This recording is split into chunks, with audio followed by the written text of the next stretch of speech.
Сонечнае вясенняе надвор'е зменіцца ветрам і дажджом. У найбліжэйшыя дні чакаецца пахаладанне, якое прыйдзе ў цэнтральны рэгіён з Балтыйскага мора.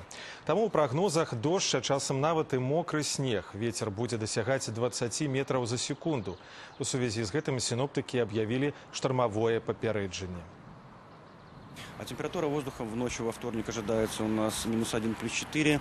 Днем прогнозируется +5, +10. И в среду дневная температура будет составлять также +5, +10. Немножко потеплее будет по юго-западу до +12.